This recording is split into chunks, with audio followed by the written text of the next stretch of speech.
주님은 우리와니라. 육신의 부모와 하나님 아버지께 효도하라라는 제목으로 말씀을 전하겠습니다. 어떤 사람은 부모를 매우 소홀히 대하는 사람이 있습니다. 또 어떤 사람은 부모를 상당히 무시하는 사람이 있어요. 또 부모의 권위에 도전하는 사람도 있습니다. 또 부모를 부담스러워하고 짐으로 여기는 청년도 있습니다.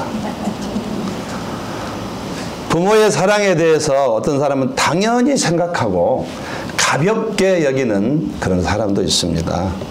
또 어떤 사람은 부모를 서로 안 섬기려고 형제끼리 정말 피가 나는 싸움을 하는 그런 케이스도 우리가 보곤 합니다. 근데 성경은 미리 이것을 얘기하고 있어요. 말세의 타락의 현상 중에 하나라고, 모두가 부모를 효도하지 않는 태도가 많아질 것을 예측하고 있습니다. 그리고 그거에 대한 결과는 본인이 책임을 지는 것이에요. 우리가 분명히 알아야 할 것은 부모에게 불효하면 인생길이 막히고 꼬입니다. 그러나 부모에게 효도하면 막힌 인생길도 뚫어지게 돼 있다고 성경은 이런 표현을 하고 있습니다. 미국의 28대 윌슨 대통령은요, 오늘날까지 영향력이 있는 사람이에요. 그의 정치적인 사상과 그런 것들은 오늘날까지도, 지금까지도 뭐 교본은 아니지만 많은 사람들이 어려움이 왔을 때 이 사람의 정치 사상을 보는 것이 바로 갈래가 돼 있어. 그만큼 영향력이 있는 사람입니다. 그런데 그렇게 되기까지는 그의 어머니의 희생과 헌신과 사랑이 있었기 때문에 가능한 일이었습니다. 어렸을 때 이 사람은 읽기를 잘 못했습니다. 쓰기를 잘 못하는, 한마디로 부족한 아이예요. 몇 퍼센트 부족한 아이였습니다. 그런데 그의 어머니는요, 그 아들을 끝까지 포기하지 않고 계속 가르쳤습니다. 뭐든지 배우는 방법이 있다면 반드시 배우게 했습니다. 근데 시골 마을에서 가난하게 살았어요. 넉넉지 않습니다. 그럼에도 불구하고 어머니가 남의 집 옷 바느질을 해주고 받은 품삯을 가지고 이 돈 가지고 이 아들을 교육을 계속 시켰던 것이에요. 근데 그렇게 모자란 아이도 어머니의 사랑에 눈이 튄 거예요. 어느 날 갑자기 이 아이가, 부족한 아이인데 어느 날 갑자기 어머니의 사랑이 가슴에 와닿은 거예요. 아, 내가 어머니의 사랑을 이렇게 많이 받고 있구나. 어느 날 갑자기 깨닫게 되었습니다. 그리고는 부족함에도 불구하고 윌슨은 엄마의 희생과 헌신과 사랑, 은혜에 보답하겠다는 마음으로 열심히 공부하기로 작정을 한 것이에요. 부족한 사람이 공부해봤자 얼마나 잘하겠습니까? 그런데 아닙니다. 그 결과 그가 고등학교를 수석으로 졸업하게 되었습니다. 그 많은 똑똑한 아이들 다 제치고 어렸을 때 모자라다고 이렇게 왕따당한 그 아이가 드디어 고등학교를 수석으로 졸업하게 되었습니다. 그런데 어머니는 너무 가난하다 보니까 아들의 졸업식에 입고 갈 옷이 없었던 걸 봐요. 허름한 입고 가면은 아들에게 행여나 해가 될 것 같아서 갑자기 급한 일이 생겨서 졸업식에 가지 못하겠다라고 거절을 했습니다. 그러나 윌슨은 이걸 눈치를 채고서 어머니 꼭 졸업식만큼은 와주세요, 간절히 부탁을 해서 하는 수 없이 어머니는 남루한 옷을 입은 채로 졸업식에 참석을 했습니다. 아들에게 방학이 될까 봐서 사람들의 눈을 피해서 운동장 저기 구석지에 있었던 것이에요. 졸업식이 진행이 되었습니다. 수석한 윌슨은 대통령의 이름이 새겨진 금메달을 목에 걸게 되었습니다. 박수를 받으며 그는 단상에서 내려왔습니다. 그때에 모든 사람들이 저의 어머니가 누굴까, 저의 부모가 누굴까, 뭐 이렇게 여겼습니다. 모두 궁금했습니다. 그때 윌슨은 멀리 구석에 있는 초라한 옷을 입은 어머니에게로 가서 자기 목에 걸려있는 금메달을 벗어 걸어드리면서 말했습니다. 어머니 감사합니다. 어머니가 아니었으면 지금의 제가 있을 수 없었습니다. 오늘의 영광의 주인공은 어머니십니다. 나는 어머니가 이 세상에서 가장 자랑스럽습니다. 이렇게 고백을 했어요. 많은 사람들이 이 모습을 지켜보고 모두 다 물개박수를 쳤다는 일이 있습니다. 윌슨은 그 뒤에도 부족함에도 불구하고 열심히 공부했고 나중에는 결국 미국의 제28대 대통령이 되고 말았습니다. 모든 어머니가 사실은 이 윌슨의 어머니처럼 자식을 키우는 것입니다. 청년들 아멘 하시겠습니까? 아멘 하십시오. 명록이 형제 크게 아멘 하세요. 네. 모든 어머니가 사실 이렇게 자식을 키웁니다. 근데 드러나지 않을 뿐이에요. 동의하시면 아멘 하시겠습니까? 예. 낳아준 부모에게 효도해야 돼요.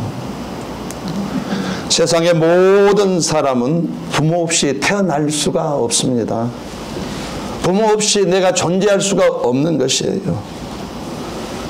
10달 동안 품어서 나를 낳아주시고 어렸을 때 먹여주시고 입혀주시고 고생하면서 키워주시고 세상에 살도록 해놓으셨습니다. 조건 없이 희생하셨고 헌신과 사랑을 하신 분들이에요. 그래서 부모에게 불효하면 사람의 자식이 아니라고 말하는 이유가 여기에 있습니다. 부모를 몰라본 사람은 사람으로 취급하지 않은 것이 이유가 여기에 있는 것이에요. 부모를 정성껏 섬겨야 합니다. 청년들 아멘 해주시겠습니까? 부모에게 마땅히 행할 것을 다 해야 합니다. 나의 소중한 몸을 낳으시고 길러주신 부모님의 은혜에 대해서 은혜를 잊지 않고 살아가는 것이 당연한 것입니다. 효도하면서 살아가시기를 예수님으로 권면드리겠습니다. 네, 아멘 했습니다. 우리가 효도는 어떻게 해야 되겠습니까? 어떻게 하면 바른 효도가 되겠습니까? 성경은요, 우리에게 육신의 부모가 있고 하나님 아버지가 있다고 말을 하고 있어요. 그리고 육신의 부모와 하나님 아버지께 동일하게 도리를 다 하라고 성경이 가르치고 있습니다. 3절 말씀, 예수께서 대답하여 이르시되 진실로 진실로 내게 이르노니 사람이 거듭나지 아니하면 하나님 나라를 볼 수 없느니라.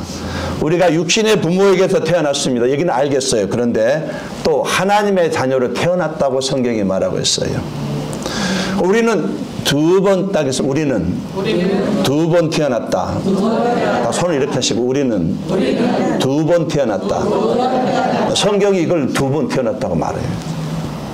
거듭났다 이렇게 표현하는 겁니다. 육신의 부모에서 태어나고 하나님의 자녀로 태어났으니 거듭났다. 두 번 태어났다. 하나님의 자녀로 태어났습니다. 거듭났다고 성경이 말하고 있어요. 우리를 구원하시되 우리가 행한 바 의로운 행위로 말미암지 아니하고 오직 그의 긍휼하심을 따라 중생의 씻음과 성령의 새롭게 하심으로 하셨나니. 중생의 씻음과 성령의 새롭게 하심으로 하셨나니. 이 중생의 원어는 새로운 탄생을 말하는 것입니다. 원어의 의미가 새로운 탄생, 다시 태어난, 하나님 안에서 우리가 재씻음을 받고 의롭다고 인정한 사람으로 새롭게 태어났다. 성경이 그렇게, 진리인 성경이 그렇게 말, 너희들은 새롭게 다시 태어났다 말하고 있어요. 우리는 그래서 두 번 태어난 것이에요. 한 번은 육신의 부모에게도 태어났고 또 한 번은 중생, 새롭게 태어났다고 성경이 말하고 있습니다. 넘겨주세요. 이는 우리 같이 한번 요한복음 1장 10절 같이 읽어보겠습니다. 시작.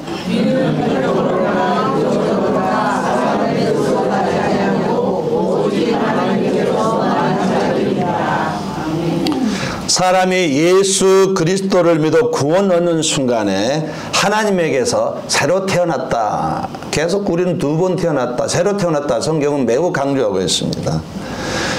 너희는 하나님께로서 나서 그리스도 예수 안에 있는 예수로 하나님께로서 나와서 우리에게 지혜와 의로움과 거룩함과 구속함이 되셨으니 혈통으로 난 것이 아니라 하나님에게서 태어났다. 성령으로 다시 태어난 새로운 생명을 가졌다. 새로운 생명을 가졌대요. 찬송하리로다. 우리 주 예수 그리스도의 아버지 하나님이 그 많으신 긍휼대로 예수 그리스도로 죽은 자 가운데서 부활하게 하심으로 말미암아 우리를 거듭나게 하사 산 소망이 있게 하시면 거듭났다는 거예요. 육신의 부모에게도 태어났는데 또 한 번 태어났다. 성경은 매우 강조하고 있어요. 이 거듭난 사람, 하나님으로부터 다시 태어난 사람은 살아있는 소망이 있다고 또 말하고 있어요. 새 생명을 가진 사람은 살아있는 소망이 있다고 말하고 있습니다. 하나님과 함께 거하는 새하늘과 새 땅에서 영생을 하게 된다 이렇게 말하고 있어요. 이 생명의 기쁨이 여러분에게 있으시기를 예수님으로 강력하게 추천합니다. 인생의 날이 저물어도 돌아갈 곳이 있으니 우리는 기쁨 있는 인생, 행복한 인생입니다. 할렐루야. 아멘. 이게 우리 삶의 중심이에요. 언젠가 우리는 인생의 날이 저뭅니다.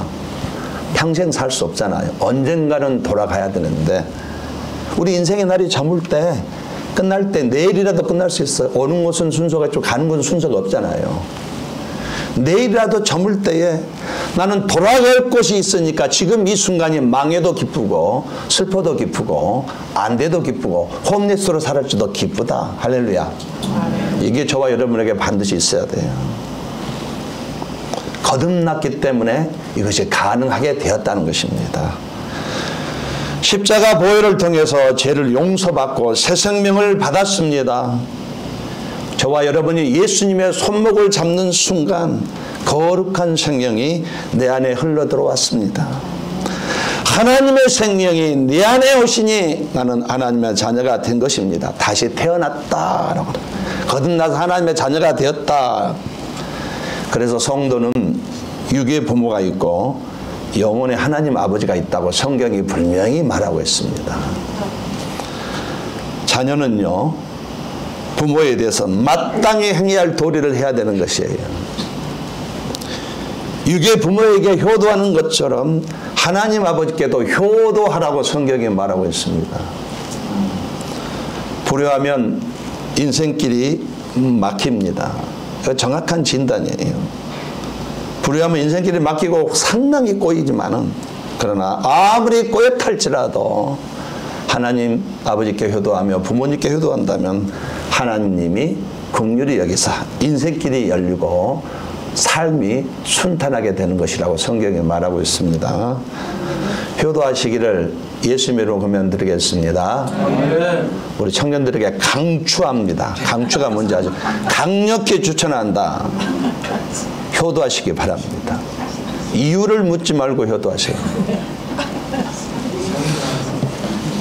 부모에게 효도하려면 어떻게 해야 되겠습니까? 첫 번째로 우리 청년들 효도하려면 공경해야 돼요. 부모가 만만하게 보입니까? 에베소서 6장 2절에서 3절 말씀, 내 어머니와 내 아버지와 어머니를 공경하라. 이로써 내가 잘되고 땅에서 장수하리라. 잘되는 비결이 여기 나와 있어요. 부모는요, 자녀에게 최고의 존경을 받을 자격이 있습니다. 어떤 자식들은 이렇게 말합니다. 부모가 부모다워야 공경하죠. 이런 말이 있어요. 부모가 부모다워야 공경하죠. 이렇게 대드는 자식들이 있습니다. 이렇게 생각하는 자녀가 있다면 참으로 어리석은 거, 그는 사람이 아닙니다.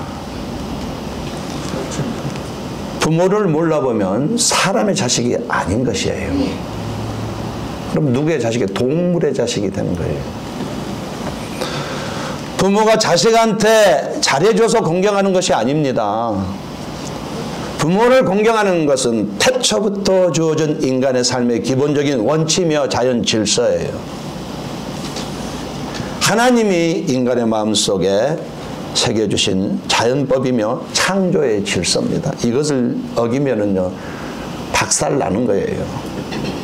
부모 경경은 하나님의 명령인 것입니다. 그러므로 자녀는, 우리 청년들은요, 부모의 학식이 없을지라도, 부모의 인물이 없을지라도, 능력이 없고 인격이 안 됐을지라도 그래도 공경해야 되는 것이요, 이게 성경의 가르침입니다. 부모에게 세상에 능력이나 권위가 없어도 공경하라고 청년회 회장님, 하나님께서 말씀하시는 것입니다. 효도 중에 효도는요, 부모님의 권위를 세워드리고 존경을 해드리는 것입니다. 우리 청년들 인사합시다. 공경합시다. 공경합시다. 부모를 공경하는 사람들의 공통점이 딱 한 가지가 있습니다. 내가 부모를 공경하는지 아닌지 진단이 가능해요. 부모를 자주 만난다는 거예요. 부모를 멀리 하지 않고 가까이 하고 자주 만납니다. 만약에 여러분이 지금 부모를 가까이 하고 전화를 자주 드리고 이렇게 자꾸 한다 하면 지금 여러분은 부모를 공경하고 있다는 명확한 증거입니다. 아멘.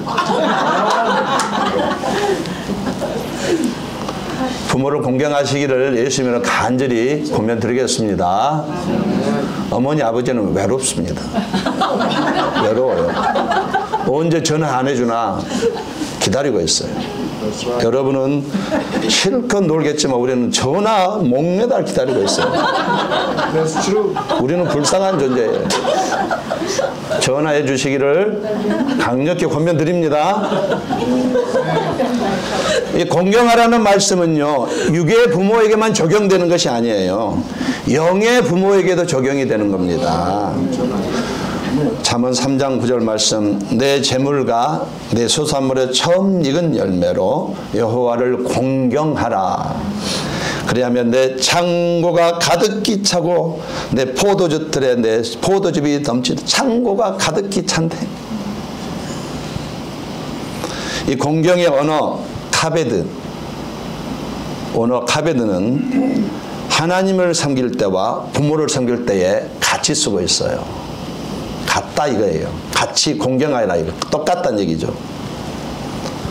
부모를 공경하듯 하나님 아버지를 공경하고 하나님 아버지를 공경하듯 부모를 공경하라. 똑같이 공경하라 이 뜻이에요. 이런 의미가 분명히 있습니다. 하나님 아버지를 공경하는 성도의 공통점이 한 가지가 있습니다.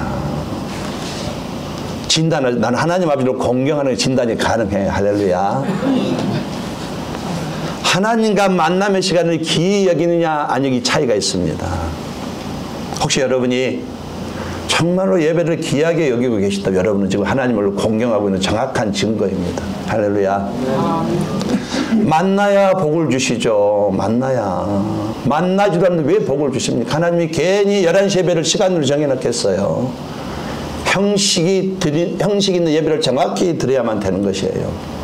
형식을 갖춰야 됩니다. 만나야 복을 줄까 아니 만나야 복을 받을까 아니 만나지도 않는데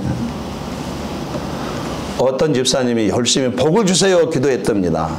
근데 마침 그날 무슨 일 있어서 그 주일날 빠졌어요. 비즈니스 큰 계약 때문에 어쩔 수 없이 빠졌어요. 그 다음에 새벽기도 가니까 주님이 야 너 어제 내가 복 주려고 그러니까 너 없더라도 못 줬다 이러더래요. 사실이에요. 우스갯소리면 사실입니다. 예배는 우리의 생명과 같습니다. 우리가 예배 드릴 때 하나님께서 아무것도 아닌 것도 나를 안아주고 보듬어주고 치료해주고 회복해주고 우리가 일주일 동안 살면서 얼마나 많은 죄를 짓습니까? 회개할 줄도 몰라서 회개도 잘 못하는 케이스가 있잖아요. 그런데 그 많은 죄가 언제 용서가 되냐면 11시 예배 드릴 때 하나님의 자비하심으로 죄가 삭제해지는 거예요. 그래서 주일 예배는 너무너무 중요한 것이 하나님과의 관계에 있어서 여러분이 만약에 하나님과 만남을 귀하게 여기고 계신다면 지금 여러분은 하나님을 공경하고 있는 명확한 증거인 것입니다. 자, 두 번째로 효도하려면 순종해야 합니다. 순종해야 돼요. 에베소 6장 7절 말씀, 자녀들아 주 안에서 너희 부모에게 순종하라. 이것이 옳으니라. 말씀을 벗어나지 않는 범위 내에서 육신의 부모가 하는 모든 말을 순종하시기를 예수님의 이름으로 권면드리겠습니다. 말씀을 벗어나지 않는, 예를 들어서 우리 어머니가 갑자기 오늘은 주일 예배 드리지 마라. 순종해야 돼요? 안 해야 돼요? 말씀을 벗어났기 때문에 이건 순종하지 않아도 돼요. 그러나 말씀을 벗어나지 않는 범위 내에서 엄마 아빠가 말하는 건 무조건 토를 달지 말고 순종하라는 것이 하나님의 방침이에요. 좋은 부모에게만 순종하는 것이 아닙니다. 못된 부모에게도 순종하는 것이에요. 부모를 거역하는 것은 하나님의 뜻이 아닙니다. 부모가 해준 것이 아무것도 없고 상처 중밖에 없다고 할지라도 그럴지라도 부모에게 순종하는 것이 하나님의 뜻입니다. 왜? 나를 낳아주셨기 때문에. 낳아주신 부모에게 순종하는 것이 하나님의 창조 질서인 것입니다. 우리 신명기 21장 18절 21절 같이 한번 읽어보겠습니다. 시작. 그의 아버지 말이나 부모님을 만나지 아니하고 부모가 지혜하여도 순종하지 아니하여는 그 성의 모든 아이를 돌로 쳐 죽이지니. 부모에 순종하지 않으면 돌로 쳐 죽이라고 하나님께서 말씀하셨어요. 돌로 쳐 죽이라고. 종아리 정도가 아니면 돌로 쳐서 죽이라고 말하고 하는 거예요. 이게 하나님의 방침이에요. 순종하지 않는 것은 불효입니다. 불효는 무서운 죄에 해당되는 것이에요. 타락한 말세의 징조가 부모를 거역하는 것입니다. 그래서 불효자는 세상을 어둡게 한 사람이에요. 불효하는 사람은 세상을 깜깜하게 만드는 잘못된 자가 되는 것입니다. 자녀들아 모든 일에 부모에게 순종하라. 이는 주 안에서 기쁘게 하는 것이니라. 모든 일에 순종하라. 부모에게 순종함으로 우리가 주님을 기쁘시게 할 수 있다고 성경이 말하고 있습니다. 이렇게 순종은 우리를 다시 태어나게 하신 하나님 아버지에게도 그대로 적용이 되는 거예요.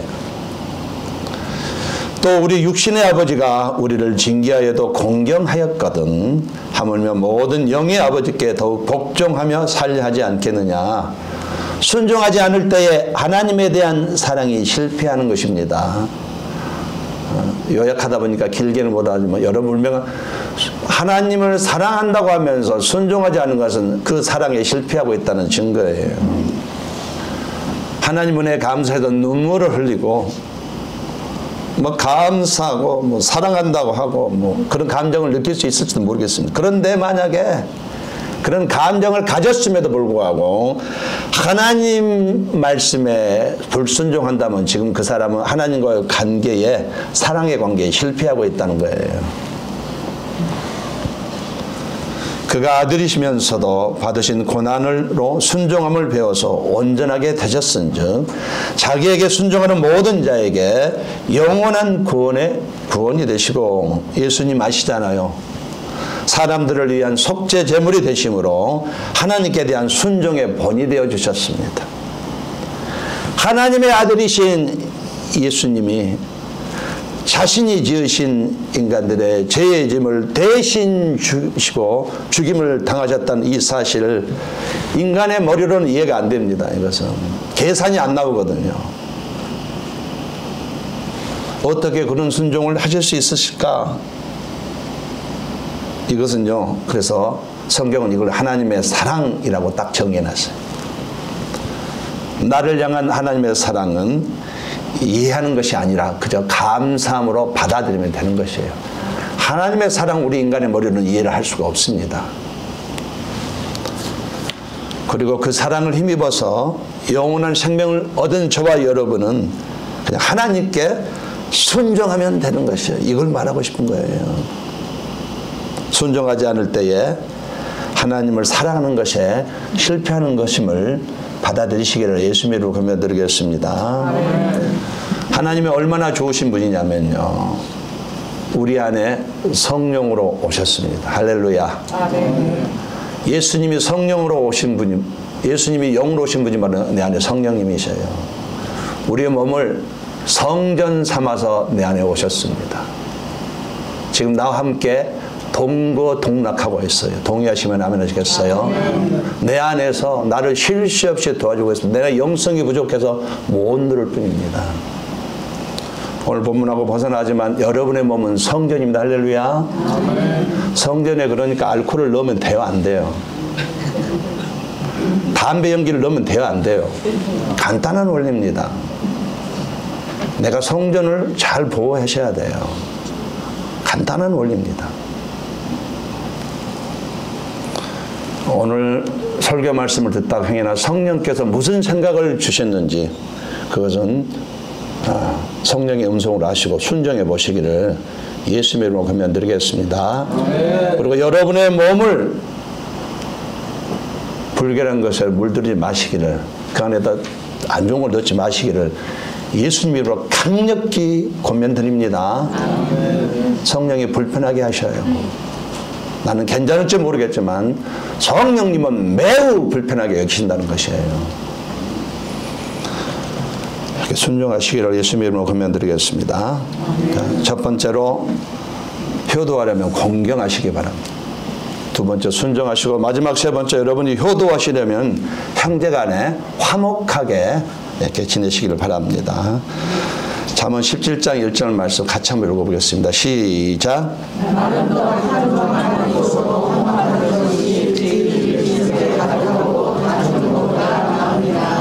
우리 주위에 보면은 가진 사람들 참 추하잖아요.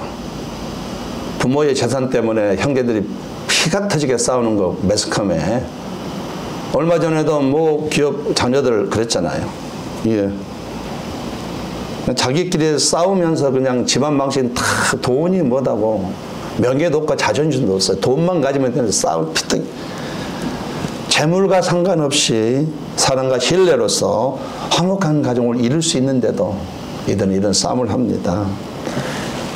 자녀가 화목하지 못하면 부모의 눈에는 피눈물이 흐르는 거예요. 화목하시기를 예수님의 이름으로 권면드리겠습니다. 집안에서 화목하셔야 돼요. 화목한 것이 부모에게 효도하는 것입니다. 양보하면 돼요. 양보하면. 돈이 많으면 양보하면 됩니다. 우리가 빈손으로 왔다고 빈손으로 간 이 원리를 사람들은 정말 몰라요. 아무리 많이 싸도 아무것도 못 가져가요. 빈손으로 가셔야 됩니다.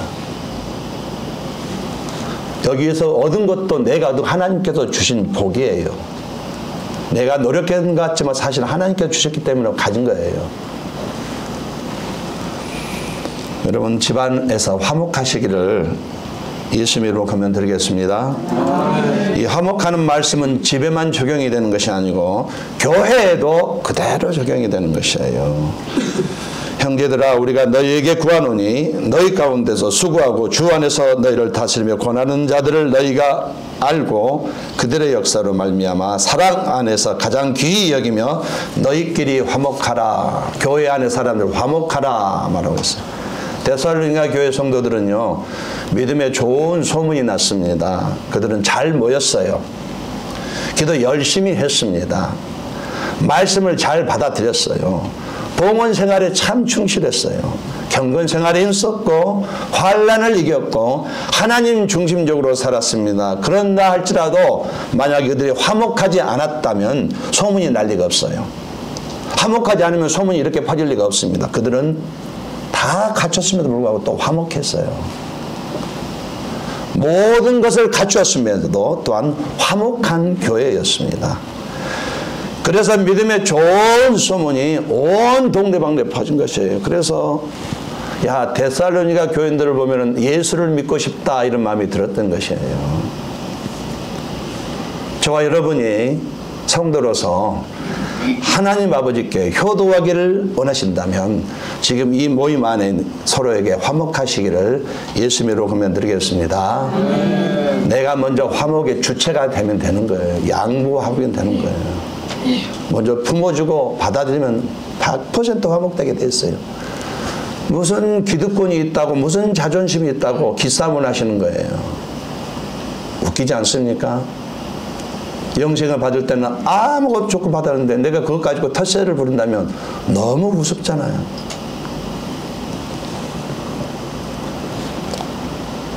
교회의 다른 분야들이 아무리 뛰어나도 그 교회 안에 성도의 화목이 없으면 그 교회는 하나님께 영광 돌리고 있다고 말하기 어렵습니다. 우리 잠언 17장 1절 말씀 한 분 다시 한번 읽어보겠습니다. 시작.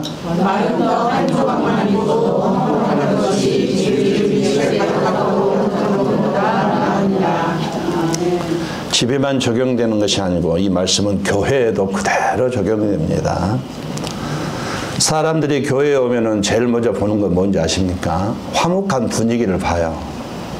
또 화목하면 그 사람은 교회에 정착을 하게 됩니다.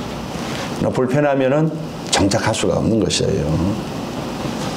여러분, 교회 안에서 서로 화목하셔서 하나님 아버지께 효도함으로 하나님 되심을 드러내는 삶을 사시기를 예수님으로 간절히 권면드리겠습니다. 네. 말씀의 결론을 맺겠습니다. 다 잊어버리시고 결론만 기억하시기를 바랍니다. 성도는 2번 태어나는 존재다. 오늘 여러분 이것만 기억하도 설교를 잘 들으신 거예요. 설교 어렵지 않습니다. 따라서 성도는 2번 태어난 존재다. 예. 육신의 부모에게서 태어났고 하나님 아버지를 통해서 다시 태어났습니다. 2번 거듭났습니다. 육신의 부모에게 효도하시기 바랍니다. 자녀들아, 주 안에서 너희 부모에게 순종하라. 이것이 언론이나 내 아버지와 어머니를 공경하라. 이것은 약속 있는 첫 계명이니 이로써 내가 잘되고 땅에서 장수하라.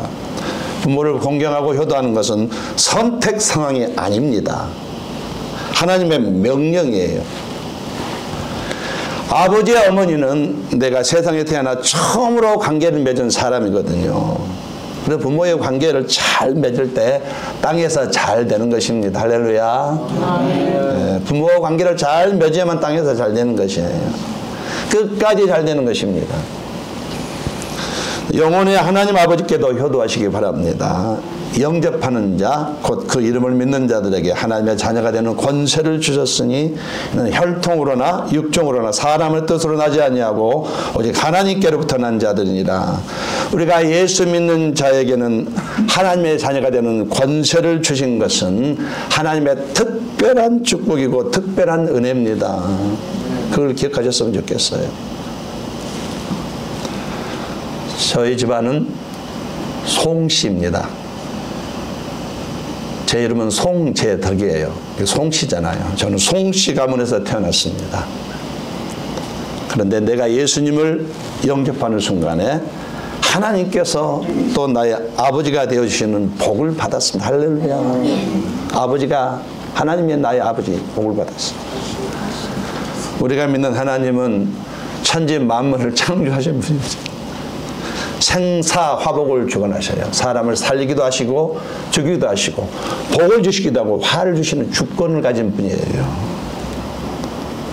이런 하나님은 효도하는 자에게 복을 주십니다. 육신의 부모와 하나님 아버지에게 공경하며 효도하시기 바랍니다. 순종하며 효도하시기 바랍니다. 가정에서 교회에서 화목함으로 효도하시기 바랍니다. 그렇게 사시다가 복 누리시다가 하나님의 시상집에 서시기를 예수님으로 간절히 축원합니다. 우리 찬양하겠습니다.